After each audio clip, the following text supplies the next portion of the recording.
Hi guys, it's Erica. Welcome back to my channel. Today I'm going to be sharing 4 more dinner ideas with you. I hope that this gives you some new ideas to try some new things with your family, gives you some motivation maybe. We all need this from time to time, so I hope that you enjoy this video.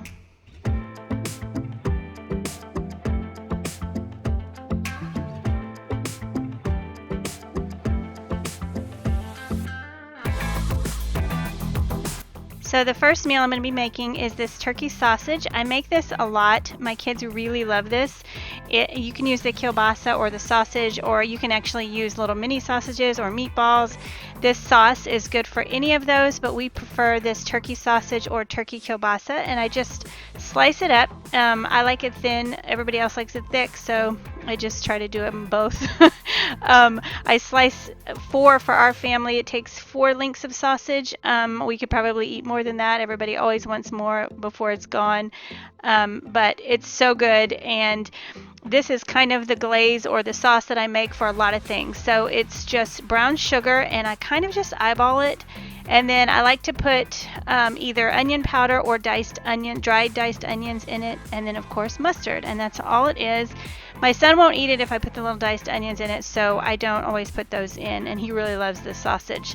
And if you think it's a little dry, you can add more, and sometimes I add a whole lot more. It just depends. This time I didn't add as much so that the sauce wasn't very thin, but when it cooks, the juices from the sausage come out, and it makes a nice glaze all over the sausage, and it's plenty of juices.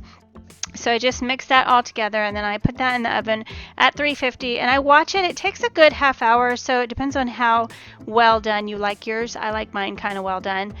And now I'm going to be making this broccoli hash, is kind of what I call it. This time I decided to add some shredded carrots and some corn to it.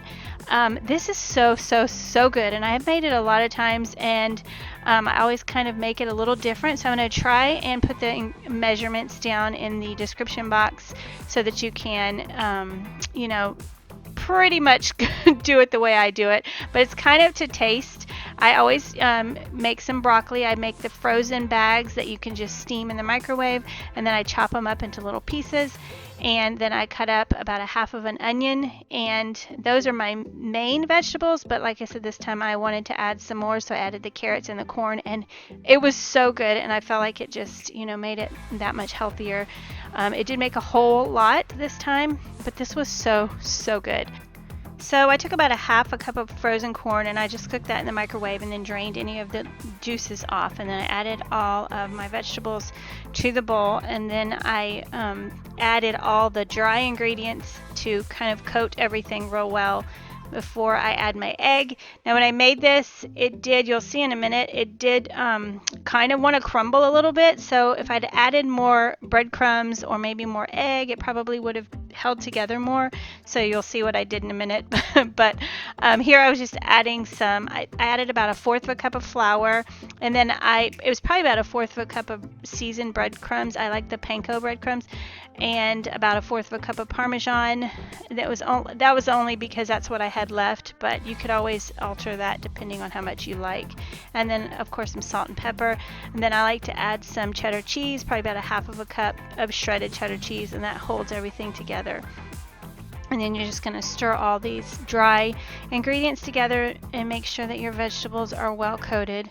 And then this time I forgot to add the garlic powder. You have to have garlic powder. That makes it so good. Or you can do minced garlic too, but I like the garlic powder for this. And then I just this time added 2 eggs. Probably I should have added more because it was so many vegetables, but it was fine. I don't like to add too much egg because I want to make sure that it's cooked fully, and sometimes I feel like it's not if I add too much. So I only added 2.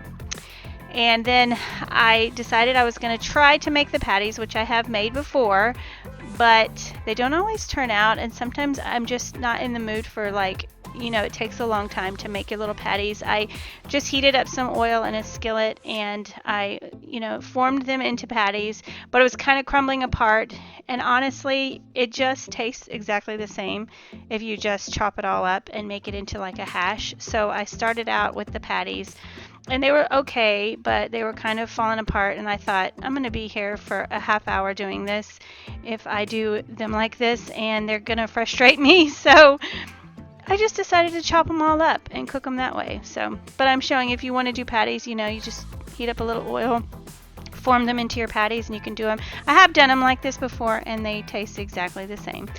So here I just chopped them up and made sure that it was cooked. Like I said, you want to make sure that egg is fully cooked on the inside. So then I just added half of the bowl to a skillet again with a little bit of oil and just cooked that. I cooked it in batches just to make sure that everything was cooked through, and you can see when I flip it over, it's kind of like the patty would be anyway. It gets browned on the bottom, and it's so delicious. You guys have to try this. It's a really healthy, I feel like it's a healthy side dish, and much better than just cooking the vegetables. Like putting the cheese and the breadcrumbs, it makes it less healthy, but it's so good. And with the garlic and the onion, this meal makes me want this right now. But I just put a side of the Bob Evans mashed potatoes, and there you go. That was our dinner for tonight. So good. Alright, so dinner this night is Wendy's Copycat chili, and this is my favorite chili recipe. I don't know if you've had Wendy's chili or not before, but it is so good. It's packed full of vegetables. It's just something about the taste. It is literally my favorite chili. So I had made this years before, and I decided to make it again. I hadn't made it in so long, I don't know why, and I found a new recipe on Pinterest, which I will link down below. It is so good, so you got to try this if you like chili. So I just cooked a pound of ground chicken. You can use ground chicken, ground turkey, ground beef, whatever you prefer. And then I'm just finely dicing a green pepper. I like finely diced, but you don't have to do it this fine. It's just the way I prefer it. Some recipes call for more, but this one just called for 1 bell pepper and then also 1 full onion. So I'm just dicing that up finely as well.